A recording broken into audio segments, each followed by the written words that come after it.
Après 10 journées de top 14, Pau est intraitable à domicile et reçoit l'ASM Clermont-Auvergne pour la rencontre de Noël. Les Palois qui veulent faire un beau cadeau à leurs supporters et qui, dès la 20e minute, viennent pilonner la ligne adverse. Le ballon passe au sol. Lucarelli supervise tout cela. Un premier pick and go va échouer. Siegfried Fissioy va venir se replacer. Et c'est lui qui va trouver la faille pour venir inscrire le premier essai de la section paloise. Siegfried Fissioy, absolument inarrêtable devant Cristiano Jovan et Thibault Lanen.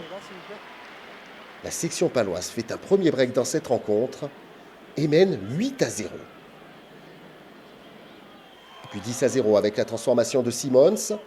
Peu avant la pause, Anthony Bello réduit l'écart. Clermont est mené 10-3.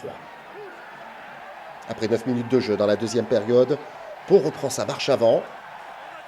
Un groupé pénétrant dévastateur. Un avantage donné par M. Brousset. Et Thibaut Daubagna va essayer de faire des différences. Le demi-mêlée est repris juste avant la ligne. Les soutiens sont bien présents.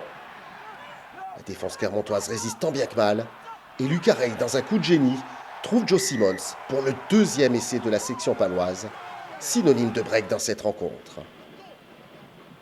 On revoit ce geste de classe de la part de Lucarelli et Joe Simons qui file dans l'embut.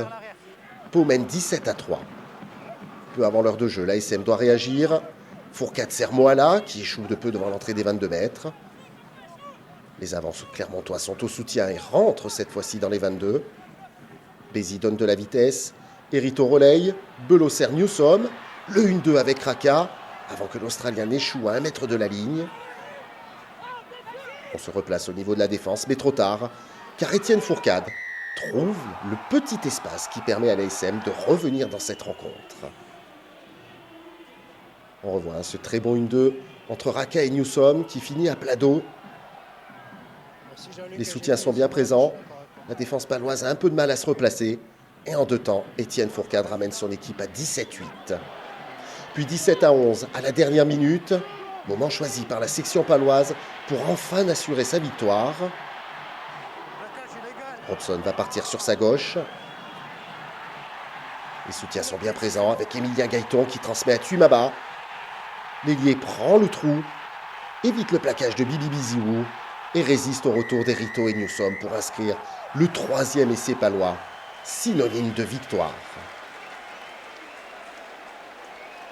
On revoit cet excellent mouvement de la section qui aura tout de même dû attendre les derniers instants pour assurer définitivement une victoire qui lui tendait les bras tant la rencontre a été dominée.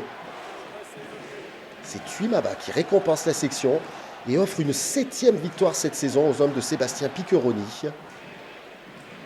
La section paloise est désormais 3e du championnat de top 14 et n'a jamais été aussi bien classée depuis son retour dans l'élite.